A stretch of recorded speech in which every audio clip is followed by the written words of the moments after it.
السلام علیکم۔ سلطان ملک شاہ سلجوقی کی قسط نمبر 23۔ سلطان ملک شاہ سلجوقی کی ہدایات کے مطابق ارسلان اور بدران اپنے لشکر کو لے کر نشاپور سے نکشپ کی طرف جانے والی شاہراہ پر آن ملے تھے۔ وہاں سے پھر وہ متحد لشکر کو لے کر کوچ کیا۔ سلطان نے اپنا پہلا ہدف بخارا کو بنانا چاہا۔ اس کے بعد سلطان سمرقند کا رخ کرنا چاہتا تھا، لہٰذا بڑی تیزی اور بارق رفتاری سے سفر کرتے ہوئے سلطان ملک شاہ سلجوقی بخارا پہنچا۔ اہل سمرقند اور ان کے حاکم بار بار سلجوقیوں کے خلاف بغاوت کرنے کے عادی ہو چکے تھے، اور اس بار بخارا والے بھی کسی حد تک ان کے ساتھ شامل ہوئے تھے، لہٰذا ہدف بھی بخارا ہی بنا ہوا تھا۔ خدا فروشی، حق شناسی، منکرات اور خیر کے زیر بم ستم اور صداقتوں کی شفق میں تمیز و امتیاز رکھنے والے مجاہد جبل صفا، نور کی وادیوں، متبرک چٹانوں اور بدر کے قابل حرمت میدانوں کے پاسبان بن کر سلطان ملک شاہ کی سرکردگی میں بخارا پر حملہ آور ہوئے تھے۔ یہ حملہ ایسا پرجوش اور طغیانی سے بھرا ہوا تھا۔ مسلمان لشکری اپنے مال کے قائم اور قیوم کی تکبیریں بلند کرتے ہوئے دل نگاری اور وحشت قلوب طاری کرنے والے صدیوں کے بدترین عذابوں قضا کی پکار کو سرنگوں عماری کو بے ربط، ذہن کے اسرار نہاں کو بے شعور کر دینے والے جاڑے کی رتوں کی برق کی طرح حملہ آور ہوئے تھے۔ اہل بخارا زیادہ دیر تک ملک شاہ سلجوقی کے حملے کے بوجھ کو برداشت نہ کر سکے۔ سلطان کے سامنے جلد ہی بخارا سرنگوں ہو گیا۔ بخارا کا نظم و نسق درست کرنے میں سلطان نے اپنے زیادہ دن نہیں لیے۔ یہاں سے بھی انہوں نے کوچ کیا اور سمرقند کا رخ کیا۔ سمرقند کے نواب میں سلطان نے جب پڑاؤ کیا تو مسلمانوں نے دیکھا سمرقند کا والی احمد خان بن خضر خان شہر کے اندر محصور ہو گیا تھا۔ سلطان کے مخبروں نے سلطان کو یہ بھی بتایا کہ کاشغر کے بادشاہ کا بھائی تیقین ایک کافی بڑے لشکر کے ساتھ سمرقند کے نواح میں ہے۔ دونوں قوتوں نے مسلمانوں نے سلطان ملک شاہ سلجوقی کے خلاف یہ منصوبہ بنا رکھا ہے کہ سلطان سمرقند پر حملہ آور ہو تو باہر سے کاشغر کے بادشاہ کا بھائی تیقین مسلمانوں پر حملہ آور ہو، دن کے وقت حملہ کرے، یہ شب خون مارے اور شہر کے اندر سے احمد خان بن خضر اپنے لشکر کے ساتھ مسلمانوں کو ناقابل تلافی نقصان پہنچائے۔ اس طرح مسلمانوں کا کرتے ہوئے محاصرہ طول پکڑ گیا تو سلطان اپنے لشکر کے ساتھ اپنا بوریا بستر سمیٹ کر واپس جانے پر مجبور ہو جائے گا، لیکن سلطان سے ایسی امید رکھنا بالکل عبث اور بیکار تھا۔ جس شہر کا بھی سلطان نے محاصرہ کیا، اس کا فیصلہ کیے بغیر اسے نہیں چھوڑا۔ سمرقند سے باہر پڑاؤ کرنے کے بعد سلطان نے سارے سالاروں کو اپنے خیمے میں طلب کر لیا۔ جب سارے سالار وہاں پہنچ گئے تب انہیں مخاطب کرتے ہوئے سلطان کہنے لگا، میرے ساتھیو، یہاں صورتحال ہمارے خلاف کچھ زیادہ گھمبیر نہیں ہے۔ یہاں دو قوتوں کا سامنا کرنا پڑے گا، سمرقند کا والی احمد خان بن خضر خان ایک طرف اور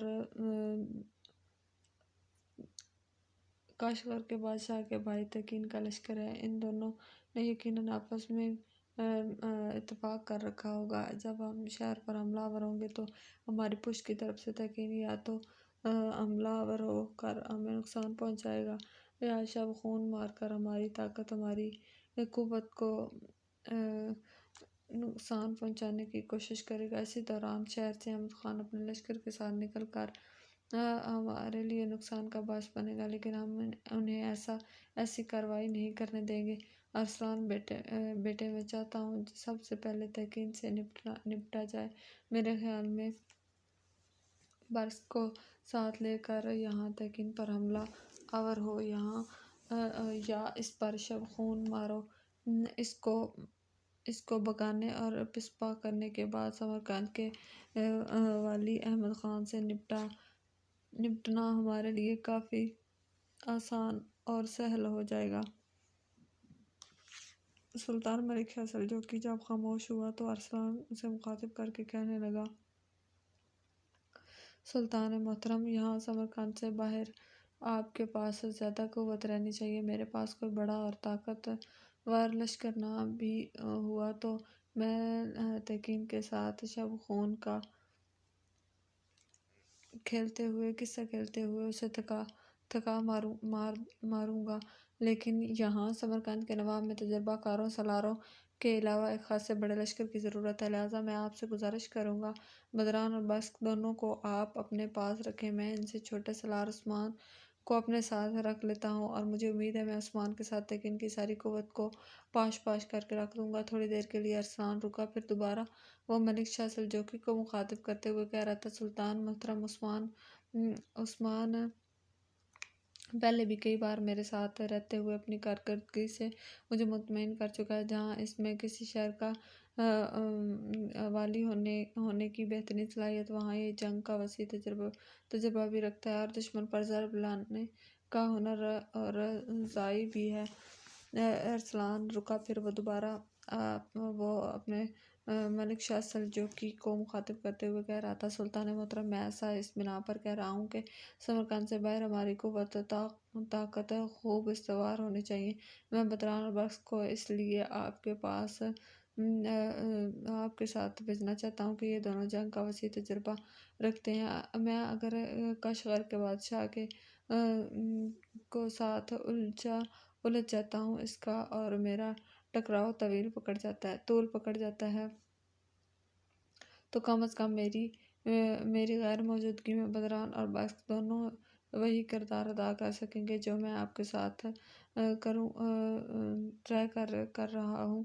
ان دونوں کو جنگ کا وسیع تجربہ ہے اور آپ کے ساتھ رہتے ہوئے یہ اپنے کوئی حروف گیری نہیں آنے دیں گے، آپ پر کوئی حروف گیری نہیں آنے دیں گے۔ جب تک ارسلان بولتا رہا، سلطان ملک شاہ سلجوقی خاموشی اور بڑے تحمل کے ساتھ سنتا رہا، اور اس کے خاموش ہونے پر سلطان نے کہنا شروع کیا، ارسلان، میں اس تمہاری تجویز سے اتفاق نہیں کرتا، اس لیے کہ مخبروں نے جو منصوبات دی ہیں ان کے مطابق کاشغر کے بادشاہ کے بھائی تقین کے پاس ایک بہت بڑا لشکر ہے۔ تعداد میں وہ لشکر سمرقند میں محصور احمد خان بن خضر خان کے لشکر سے بھی کئی گنا زیادہ ہے، لہٰذا جو تجویز تم نے پیش کی ہے اس سے میں قطعی اتفاق نہیں کرتا۔ میری ایک بات یاد رکھنا، احمد خان سمرقند شہر سے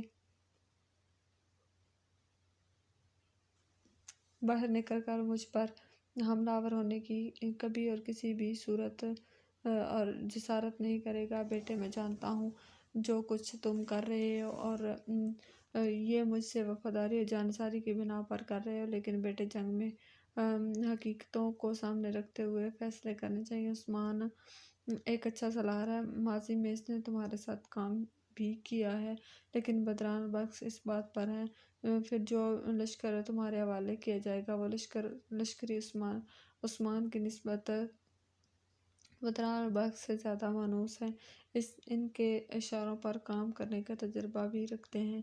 میں عثمان کو اپنے پاس رکھوں گا۔ پہلے میں نے فیصلہ کیا تھا صرف بدران تمہارے ساتھ جائے گا، میں اب اپنے اس فیصلے کو بھی تبدیل کرتا ہوں۔ اب جو میں نے ارادہ کیا ہے وہ یہ کہ بدران اور بخت دونوں تمہارے ساتھ جائیں گے۔ میرے لیے سب سے بڑا خطرہ اور اندیشہ یہ ہے کہ احمد خان بن خضر خان کہیں اچانک سمرقند شہر سے نکل کر ہم پر شب خون نہ مارے، ہم پر حملہ آور نہ ہو، تو یاد رکھنا وہ ایسا کرنے کی جسارت نہیں کرے گا۔ اگر اس نے ایسی حماقت اور غلطی کی بھی تو میں اسے ایسا منہ توڑ جواب دوں گا کہ اس کے پیچھے سمرقند شہر میں داخل ہو جاؤں گا، پھر میں دیکھوں گا کہ شہر کے اندر کون سی قوت ہے جو میرا اور عثمان کا مقابلہ کرتی ہے۔ برٹش میں کوئی تبدیلی پسند نہیں کروں گا۔ یہ آخری فیصلہ ہے کہ تم آدھے سے زیادہ لشکر کو لے کر بدران اور برق کے ہمراہ تیکین کے مقابلے پر جاؤ گے، اس لیے کہ تیکین کے لشکر میں شمال کے وحشی جنگجو بھی شامل ہیں اور ان کا مقابلہ کرنا آسان نہیں ہے۔ جہاں تک میری ذات کا تعلق ہے، میرے متعلق تم بالکل بے فکر اور مطمئن رہنا۔ میں اور عثمان دیگر چھوٹے سالار ہمہ وقت چوکس رہیں گے۔ رات کو لشکر کا ایک حصہ جاگ کر حفاظت کا سامان کرے گا تاکہ کوئی شب خون نہ مارے۔ ارسلان، اگر تم بدران اور برق تینوں تیکین کو شکست دے کر مار بھگانے میں کامیاب ہوگے تو یاد رکھنا یہ سمرقند ہمارے سامنے زیادہ دیر ٹھہر نہیں سکے گا۔ اور پھر تم یہ بھی جانتے ہو اس بار ہم منجنیق کے ساتھ لے کر آئے ہیں۔ تیکین کی مہم سے فارغ ہونے کے بعد جب تم تینوں یہاں آؤ گے تو پھر ہم اپنے کام کی ابتدا کریں گے۔ تمہاری غیر موجودگی میں میں نہ شہر پر حملہ آور ہوں گا نہ کسی کارروائی کی ابتدا کروں گا۔ جب تم لوٹتے ہو تو پھر ہم اپنے کسی بھی لشکری کو خطرات میں نہیں ڈالیں گے بلکہ منجنیقوں کو حرکت میں لائیں گے۔ شہر کی فصیل کو گرانے کے بعد شہر میں ہوں گے اور پھر میں دیکھوں گا شہر کے اندر وہ کون سی طاقت ہے جو ہماری مزاحمت کرتی ہے۔ اب آخری فیصلہ یہی ہے کہ لشکر کے بڑے حصے کے ساتھ تم بدران اور برق تیکین کی طرف جاؤ گے اور اس میں کوئی تبدیلی پسند نہیں کروں گا۔ ہمارے جن مخبروں نے تیکین کے لشکر کی اطلاع دی تھی انہیں میں نے واپس بھیج دیا ہے تاکہ وہ اس کے لشکر کی حرکت پر گہری نگاہ رکھیں۔ تم بدران اور برق کے ساتھ اپنے لشکر کو لے کر جب تیکین کی طرف رخ کرو گے تو وہ مخبر تم سے رابطہ کریں گے اور وہ دشمن کے محل وقوع سے تمہیں آگاہ کریں گے۔ ایسا کرتے ہیں، سب سے پہلے لشکر کے کھانے کا اہتمام کرتے ہیں، اس کے بعد تھوڑی دیر تم سب سستا کر اپنی مہم پر روانہ ہو جانا۔ سلطان ملک شاہ سلجوقی کے اس فیصلے کے بعد ارسلان خاموش رہا۔ پہلے لشکر کے کھانے کا اہتمام کیا گیا، پھر لشکریوں کو سستانے کا موقع بھی فراہم کیا گیا۔ اس کے بعد لشکر کے ایک بڑے حصے کے ساتھ ارسلان بدران برق وہاں سے کوچ کر گئے تھے۔ سمرقند کے نواح سے روانہ ہونے کے بعد ارسلان اپنے لشکر کے ساتھ کچھ دریائے زرفشاں کے کنارے کنارے سفر کرتا رہا۔ جو نقیب ان راستوں سے واقف تھے ان کی رہنمائی کر رہے تھے۔ جہاں دریائے زرفشاں ضامن کے وسیع میدانوں کے دائیں جانب سے ہو کر گزرتا ہے، وہاں ان علاقوں میں سرکردہ پہلے سے کام کرنے والے سلطان مخبروں نے سلطان سے رابطہ کیا اور کشغر کے بادشاہ تیکین کے بھائی کے لشکر کے محل وقوع سے آگاہی دی۔ یہ اطلاعات ملنے کے بعد ارسلان نے دریائے زرفشاں کا کنارہ چھوڑا اور اپنے لشکریوں کی رہنمائی میں وہ اب بائیں ہاتھ کھلے میدانوں میں سفر کر رہا تھا، یہاں تک کہ مخبر تیکین کے لشکر کے سامنے لے آئے۔ تیکین نے کھلے میدانوں کے اندر پڑاؤ کر رکھا تھا۔ اس کے طلایہ گروں نے بھی ارسلان کے لشکر کے آنے کی اطلاع کر دی تھی۔ ارسلان اپنے لشکر کو اس کے سامنے پڑاؤ کرنے کا حکم دے دیا تھا۔ تیکین نے مسلمانوں کی تھکاوٹ سے فائدہ اٹھاتے ہوئے جنگ کی ابتدا کرنے کا عہد کر لیا۔ جس وقت مسلمان لشکر پڑاؤ کر رہے تھے اس کے لشکر میں جنگ کے طبل بجنے لگے تھے، تاہم ارسلان بدران برق نے اپنے لشکر کو مستعد کر دیا تھا۔ لشکر کے پیچھے حفاظت پر چند دستے جلدی مقرر کرنے کے بعد انہوں نے لشکر کی صفیں بھی باندھ کر لی تھیں۔ عین اسی لمحے تیکین کے لشکر سے ایک گھوڑ سوار اپنے گھوڑے کو سرپٹ دوڑاتا ہوا دونوں کے درمیان آیا اور پھر بلند آواز میں اس نے مسلمانوں کو مخاطب کرتے ہوئے مقابلے کے لیے للکارا تھا۔ مقابلے اس کی طرف پکارنے ارسلان کو اس نے کچھ پھر بدران اور برقس کو مخاطب کر کے کہنے لگا، عزیزان من، تم دونوں اپنے لشکر کے ساتھ رہو، میں انفرادی مقابلے کے لیے جاتا ہوں، میں دیکھتا ہوں یہ کتنی دیر میرے سامنے ٹکتا ہے۔ بدران اپنا ہاتھ بڑھا کر ارسلان کے گھوڑے کی باگ پکڑ لی، کہنے لگا، ارسلان میرے بھائی، میں تمہارے اس فیصلے سے اتفاق نہیں کرتا، تم اس لشکر کے ساتھی ہو، میں تمہارا نائب ہوں، جس کسی نے بھی انفرادی مقابلہ کرنا ہے وہ پہلے مجھ سے اجازت لے گا، اس کے بعد تمہاری آنکھوں میں آنکھ ڈال کر دیکھے گا، مجھ سے ٹکرائے بغیر کوئی بھی تمہاری طرف نہیں آئے گا، نہ ہی میں کسی کو آنے دوں گا، لہٰذا میرے میدان میں مقابلہ کے لیے میں خود اتروں گا، تمہیں نہیں جانے دوں گا۔ بدران جب خاموش ہوا تو اسی جیسی حرکت کرتے ہوئے برقس نے اس کے گھوڑے کی باگ پکڑ لی، کہنے لگا، بدران میرے بھائی، میں تمہارے اس فیصلے سے اتفاق نہیں کرتا، تم امیر کے نائب اول ہو اور میں نائب دوم ہوں، جو الفاظ تم نے ادا کیے ہیں وہی میں ادا کرتا ہوں۔ تم دونوں یہاں رہو گے، پہلے جس نے ٹکرانا ہے وہ نائب دوم سے ٹکرائے گا، مجھے کوئی زیر کرے گا تو پھر بدران تمہاری طرف آئے گا اور تمہیں زیر کرنے کے بعد ہمارے سالار ارسلان سے ٹکرائے گا، یہ آخری فیصلہ ہے کہ اس سلسلے میں آپ دونوں مجھے قائل کرنے کی کوشش بھی کی تو میں انہیں مانوں گا۔ اس کے ساتھ ہی برقس نے گھوڑے کو ایڑ لگائی اور انفرادی مقابلہ کرنے کے لیے میدان میں اتر گیا تھا۔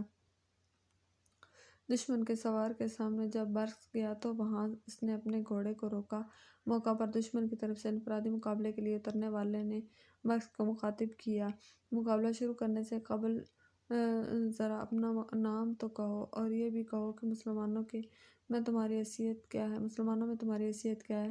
ایک قہر بھری نگاہ برقس نے اس پر ڈالی، پھر کہنے لگا، نام میرا برقس ہے، میں اپنے لشکر کے امیر کا نائب ہوں، تم بتاؤ کون ہو اور تمہاری نظر میں کیا حیثیت ہے۔ اس نے تنزیہ سی مسکراہٹ کے ساتھ ایک گہری نگاہ برقس پر ڈالی اور کہنے لگا، میں لشکر میں سالار اعلیٰ تقین کے بعد سب سے زیادہ اہمیت رکھتا ہوں، نام پوچھ کر کیا کرو گے؟ ویسے میرے لشکری مجھے دشمن کے لیے چلتی پھرتی موت کہہ کر پکارتے ہیں۔ دیکھ مسلمانوں کے نائب سالار، جب میں تم پر حملہ آور ہوں گا تو شام بادل حیرت سے تیرے راحت اطمینان کو سوزش اضطراب میں تبدیل ہوتا دیکھیں گے، صبح کی پریاں اپنے چشم حیرت سے اس اسرار حیات کی ترجمانی کرتے تیرے جذبوں کو موت اور نیستی میں ڈوبتا ہوا دیکھیں گے۔ میں وہ موت اور مرگ ہوں جو ہر صورت مغلوب کرتی ہے، میں ایک زہر ہوں جو جسم کی نس نس میں پھیلنے کی صناعی جانتا ہوں۔ اور جب خاموش ہوا تب اسے مخاطب کرتے ہوئے انتہائی غضبناکی میں برقس بول اٹھا، سن ازلی ابدی شیطان، سن، ان علاقوں کی اخروٹ اور شفتالوں کے درخت، بے ہوش سہمی چڑیاں، یہ بہتے ندی نالے تیری حالت پر روئیں گے، بین کریں گے۔ اگر تو ہم لوگ موت پر کمند ڈالنے کا ہنر جانتے ہیں اور اگر تو زہر ہے تو زہر کے لیے بننے کی صناعی بھی جانتے ہیں۔ خاموش ہونے پر وہ بول اٹھا، تیرا سالار اعلیٰ انفرادی مقابلے کے لیے میدان میں نہیں اترا، کیا وہ اپنی جان کے لیے خطرہ محسوس کرتا ہے؟ برقس پھر لاوے کی طرح کھول اٹھا، سن، گناہوں کے سرچشمہ، میرے سالار رزم بزم کا عظیم معظم شیر دل چوبان ہے، جرأت مندی اور شجاعت کا یگانہ آفاق مجاہد ہے، وہ جب جانثاری خیر کے سنگم پر کھڑا درسگاہ جہاں کے کسی معلم کی طرح اپنی تلوار سونتاتا ہے تو اپنے ہر برے سے برے، بد اور شجاع سے شجاع دشمن کو بھی سفید بے ضرر بھیڑ کی طرح ہانک کے رکھ دیتا ہے۔ دشمن کا وہ تیغ زن برقس کو مخاطب کرتے ہوئے پھر بول اٹھا، تو بھول رہا ہے، تو اپنے سالار سے متعلق غلط فہمی میں ڈوبا ہوا ہے، سن، میرے ساز ضرب، میرے ندیم بن کر، میری شجاعت، میری مونس بن کر، جب میرا ساتھ دیتے میں انتہائی ہولناک اور طاقتور موت کی طرح اپنے ہر مقابل پر غالب رہتا ہوں۔ تو سنبھل، اگر تیرے سالار اعلیٰ نے تجھے ہی میرے ہاتھوں موت کا نوالا بننے کے لیے بھیج دیا ہے تو پھر یوں ہی سہی۔ پھر اپنے گھوڑے کو اس نے ایڑ لگائی، اپنی تلوار کو حرکت میں لاتے ہوئے وہ برق پر تخریبی عناصر کے شدید پیاسے نفس، خوفناک سیاہ میں مرگ کا کھیل کھیلنے والے بگولوں کے زور و شور کی طرح حملہ آور ہوا تھا۔ برکس نے بڑے خوش کن انداز میں حملہ آور کے ہر حملے اس کی ہر چال کو ناکام کرتے ہوئے اپنا دفاع کیا۔ پھر وہ کسی کہنی کیمیا گر کے آہنی عزم و استقلال کی طرح جوابی کارروائی پر اترا اور چہروں کو ارک ارک کر دینے والے مخفی اسرار، قرار دل تباہ کر دینے والے فسون خیزی، خونی انقلاب اور بدمست قہرمانوں تک کو مستقیم مزاج اور خوش اختلاط کر دینے والے کن فیکون کے رموز کے رازدانوں کی طرح حملہ آور ہوا تھا۔ کچھ دیر دونوں جم کر ایک دوسرے پر وار کرتے رہے، رکتے رہے، ایک دوسرے کو زیر کرنے کی کوشش کرتے رہے۔ کشغر کے اس سرما کا خیال تھا کہ شاید وہ برکس بہت جلد اپنے سامنے زیر کر لے گا، لیکن برکس تو اس کے سامنے تپتے صحراؤں کی طرح سے بھی زیادہ ہولناک، چٹانوں سے بھی زیادہ مستحکم اور مضبوط ثابت ہو رہا تھا۔ جوں جوں ہر مقابلہ تیز ہوتا رہا اور برکس اپنے حملوں میں تیزی پیدا کرتا رہا، تب کشغر کے اس سرما کو چرگی اور قسم پرسی چھاتی رہی، جب کہ اس کے مقابلے میں برکس منہ زور خواہشوں، آرزوؤں کی طرح اپنے حملے میں مزید تیزی پیدا کرتا جا رہا تھا۔ تھوڑی دیر کے مزید مقابلے کے بعد کشغر کے استحزان کی حالت بے کیفیت ویران زیست، ٹوٹے تاروں والی بوسیدہ سارنگی اور تاریک رات کی ٹھوکروں سے بھی زیادہ ہونا شروع ہو گئی تھی۔ اب وہ جارحیت کے سارے درس بھول کر اپنے آپ کو دفاع تک محدود کر چکا تھا۔ کبھی کبھی برکس اپنے حملوں میں مزید تیزی پیدا کرتا تو وہ اپنے دفاع کو مضبوط کرنے کے لیے پیچھے ہٹنا شروع ہو جاتا۔ ایک موقع پر اپنے تیز حملوں کے باعث برکس اسے الٹے پاؤں بھگاتا ہوا دور تک لے گیا، پھر پیچھے ہٹا اور اس کو مخاطب کر کے کہنے لگا، بدکاری کے اڈوں کے محافظ، گناہوں کے سرچشمے، ابھی تو مقابلہ اپنے عروج پر نہیں آیا، ابھی سے تیری روح کو گٹھن، تیرے دل کو دھمک لگ گئی ہے۔ اس کے طوفانی انداز میں آگے بڑھتے ہوئے برکس پھر اس پر حملہ آور ہو گیا تھا۔ اب تابڑا توڑ لگاتا ایک تواتر کے ساتھ اس نے اپنی تلوار اور ڈھال اس پر برسانا شروع کر دی تھی، جس کے نتیجے میں کشغر کا وہ تیغ زن لڑکھڑانے لگا تھا۔ اس کی اس حالت سے فائدہ اٹھاتے ہوئے ایک دم برکس اپنی تلوار اور ڈھال اس پر برسائی۔ اس نے برکس کی ڈھال کو اپنی ڈھال پر، اس کی تلوار کو اپنی تلوار پر روکا۔ عین اسی لمحہ برکس نے پاؤں کی زوردار ٹھوکر اس کے گھوڑے کو لگائی، وہ اپنا توازن برقرار نہ رکھ سکا۔ اس کی تلوار اور ڈھال دونوں برکس کی تلوار سے علیحدہ ہو گئی تھیں۔ عین اسی لمحے برکس نے اپنی تلوار بلند کی، اس کے شانے پر گرائی۔ برکس کی تلوار اس کے شانے کا آہنی خود کاٹتی ہوئی خاصا گہرا زخم لگاتی چلی گئی تھی۔ اس درد بھری ایک گہری سسکی لی اور زمین پر گر گیا۔ اپنی تلوار لہراتے ہوئے برکس اس کے قریب آن کھڑا ہوا اور اسے مخاطب کر کے کہنے لگا، مجروح شیطان، مقابلہ شروع ہونے سے پہلے ہی تو شعلہ فگن آنکھوں سے گھورتے آتش فشاں پھٹنے سے مشابہ آوازوں میں گفتگو کر رہا تھا۔ تیری چڑھتی تیوریاں جرات مندی کے جوہر کی عکاسی کرتی تھیں، تیری اٹھتی ہوئی گردن سنگین مورتیوں سے زہریلی تھی اور تیری زبان جہنم جیسے آتشناک الفاظ اگلتی تھی۔ بدبختی کے پیچھے دوڑنے والے، موت کے سایوں کو فراموش کرنے والے اور باطل حق میں فیصلہ دینے والے، اب تو زمین پر بے سود کیوں پڑا ہے؟ تیری زبان نطق سے دم کیوں ہو چکی ہے؟ تیرے ہونٹ سل کیوں گئے ہیں؟ اٹھ، میرا مقابلہ کر اور دیکھ، میں تجھے زندگی کے شبستانوں سے نکال کر قصبہ کی آغوش میں اتارتا ہوں۔ ظالم، ابھی تو میرے سالار اعلیٰ سے مقابلہ کرنے کی خواہش کا اظہار کرتا تھا۔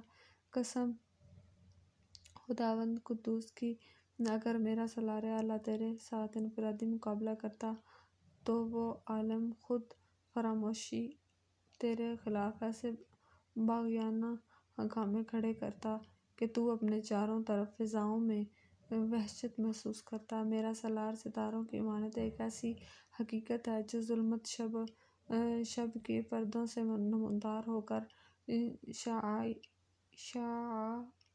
عروج اور نور بخش سحر کی طرح اپنے دشمنوں اور اپنے مد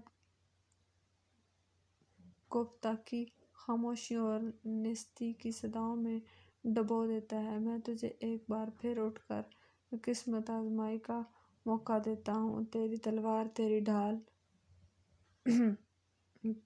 میرے پاس ہے۔ اٹھ، ابھی تیری تلوار نے میرے شانے کے خول کاٹ کر صرف تیرے تھوڑا سا خون چکھا ہے۔ ابھی تو میری تلوار نے تجھے اپنا اصل رنگ دکھایا ہی نہیں۔ ایک بار پھر میرے ساتھ مقابلہ کر اور اپنی قسمت کو آزما۔ برکس کے بار بار کہنے پر بھی جب وہ نہ اٹھا، زمین پر بے سود پڑا رہا، تب برکس نے کوئی فیصلہ کیا۔ اس کے چہرے پر سختی، آنکھوں میں سنگینی پھیل گئی۔ پھر ایک دم اس نے بلند آواز میں کہا، اللہ اکبر، اور اس کی گردن کاٹ دی۔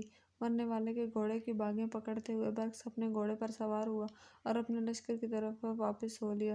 جب وہ اس جگہ آیا جہاں ارسلان اور بدران کھڑے تھے تو بدران اور ارسلان دونوں نے باری باری اپنے گھوڑوں سے اتر کر اس کو گلے لگایا۔ پھر ارسلان نے اسے مخاطب کرتے ہوئے کہا، برکس میرے بھائی، تو نے کیا شرف، امتیاز اور عظمت و رفعت کی معراج کے ساتھ مقابلے کو زیر کیا ہے؟ میں کفر و شرک کے ملعونوں اور مقہوروں کے خلاف تیری ماورائے تخیلات سے جرأت مندی کو سلام پیش کرتا ہوں، تیری شجاعت کو تحسین کہتا ہوں۔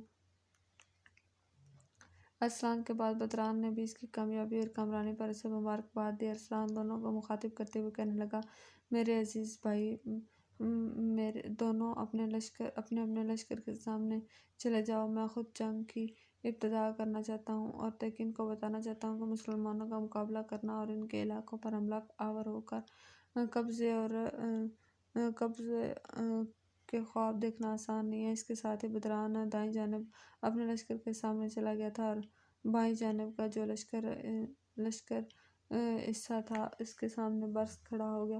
اس کے ایسا کرنے کے بعد ایک بار ارسلان نے گہرے جھکے ہوئے بادلوں سے ڈھکے آسمان کی طرف دیکھا، پھر انتہائی انکساری اور عاجزی میں کہہ رہا تھا، میرے اللہ، میرے ہونٹوں پر تیری مقدس حمد رہتی ہے، میرے اشکوں کی راج میں ہمیشہ تیرا ہی خوف چھا رہا ہے، میرے حسن عمل میں تیری فرما برداری اور میرے عقل و شعور میں تیری محبت کی تاثیر ہوتی ہے۔ میرے اللہ، تو ہی روحوں کو روحانیت سے سیراب کرتا ہے، تو ہی ظلمت کی گہرائی سے نور کی شعاعیں نکالتا ہے، تو ہی بدبختی کو خوشبختی میں تبدیل کر دیتا ہے، تو ہی آسمان چاندنی کی شعاعوں کو نقاب اور زمین کے چہرے کو سبزے کی ردا اڑاتا ہے۔ میرے اللہ، یہ فطرت کا جلال، آگیں جمال، یہ بولتی خاموشیاں، یہ بلند ٹیلے، یہ گہری چھتر چھاؤں کے درخت، یہ لہلاتی کھیتیاں، یہ معطر گل شبنم، یہ مترنم دریا، یہ چہچہاتے پرندے، یہ ازلی پہنائیاں اور یہ سرمدی بلندیاں، میرے اللہ سب تیرے کن کا نتیجہ ہیں۔ میرے اللہ، تو نے ہی سدوم کی مکاریوں اور عموروں کی گناہ گاریوں پر خیر کی قوت عظمت کو میرے اللہ میں تیرے سامنے دست با دعا ہوں، دشمن میرے سامنے صف درست کیے کھڑا ہے، میرے اللہ اس کے مقابلے میں ہمیں کامیاب کامران رکھنا۔ دعا مانگنے کے بعد ایک گہری نگاہ ارسلان نے اپنے سامنے دشمنوں کے لشکر پر ڈالی، پھر زوردار انداز میں اس نے کئی بار تکبیریں بلند کی۔ زوردار آواز میں تکبیریں بلند کی، پھر بلند کی کہ پورا رن کانپ اٹھا۔ پھر ارسلان نے اپنے کام کی ابتدا کی، اپنے لشکر کو اس نے آگے بڑھایا، پھر وہ قسمت کی طرح اٹل خشمناک فطرت ٹھنڈے سانسوں میں کھولتے لاؤ سے بھرتی اور کپڑے پھاڑتی آندھیوں کے جکھڑوں، زیست کی ہر عشرت کا عنوان، شوق کی ہر شفتگی اور رگ رگ سے زندگی نچوڑ لینے والے قضا کے شاہسواروں کی طرح حملہ آور ہو گیا تھا۔ جواب میں تیقین بھی اپنے لشکر کے ساتھ مسلمانوں پر بدبختی کے سمندر بیراں کی دہتی آگ کی طرح حملہ آور ہوا تھا۔ دونوں لشکروں کے اس طرح ٹکرانے سے رن کے اندر بے باک بے اعتنا اور انگیزیاں رقص کرنے لگی تھیں، دلوں کو آزمائش، روح کو ناآشنا اسرار میں ڈالتی برف باری جان لیوا آندھیوں کا سماں برپا ہو گیا تھا۔ قضا کے 400 ناچتے ہوئے جسموں کو بے جان کرنے لگے تھے۔ کا کھیل کھیلتی فطرت فضاؤں کو پلٹ کر دینے والی آندھیوں کی صورت اختیار کرتی چلی گئی تھی۔ تیقین نے اپنی طرف سے پوری کوشش کی کہ زوردار حملے کرتے ہوئے مسلمانوں کو کرنے کی کوشش کرے، لیکن وہ دنگ رہ گیا۔ اس نے اپنے لشکر کے وسط میں رہتے ہوئے مسلمان لشکری اس طرح اس کے لشکر پر حملہ آور ہوئے تھے جیسے زندگی کے اسرار کے رازدان ابلیسی گماشتوں پر وارد ہوتے ہیں، جیسے نیکی کے فرشتے بدی کے برس پیکار ہو جاتے ہیں۔ اس نے یہ بھی دیکھا کہ مسلمان لشکری صرف آگے بڑھنے کا عزم رکھتے ہیں، پیچھے مڑ کر دیکھنا گناہ خیال کر رہے تھے، اور انہوں نے بڑی تیزی سے اس کے لشکر کی صفوں کو کم کرنا شروع کر دیا تھا۔ تیقین نے لاکھ اپنے لشکریوں کو بارہ چیخ چیخ کر انہیں زوردار انداز میں مسلمانوں پر حملہ آور ہونے کے لیے اکسایا، لیکن اس کا کوئی جتا کام نہ آیا، بلکہ اس کے لشکریوں نے جب دیکھا کہ ان کے لشکر کی اگلی صفیں ایک کے بعد دوسری، دوسری کے بعد تیسری، تیسری کے بعد چوتھی ختم ہوتی جا رہی اور مسلمان لشکر موت کی صورت میں ان کی اگلی صفوں کو نگلتے ہوئے لشکر کے وسطی حصے کی طرف بڑھ رہے ہیں، تب تیقین نے اپنی عافیت اسی میں جانی کی شکست قبول کرتے ہوئے بھاگ جائے، لہٰذا اس نے اپنے لشکریوں کو شکست مان لینے کا اشارہ دیا، اور یہ اشارہ ملتے ہی تیقین اور اس کے لشکری میدان جنگ سے بھاگ کھڑے ہوئے۔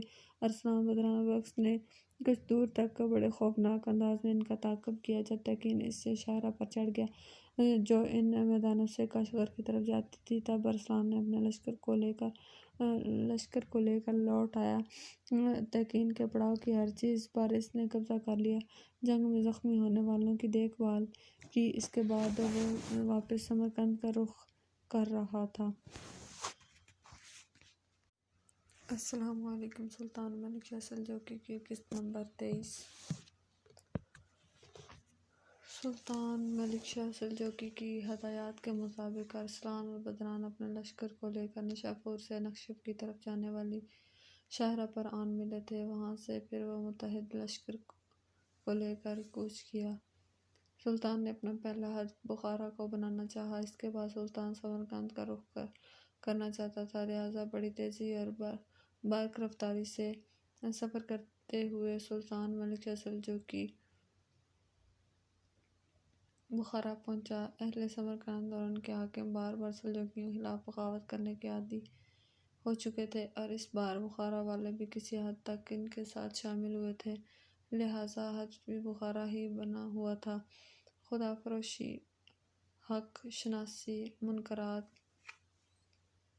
اور خیر کے زیر بم ستم اور صداقتوں کی شفق میں تمیز و امتیاز رکھنے والے مجاہد جبل صفا، نور کی وادیوں، متبرک چٹانوں اور بدر کے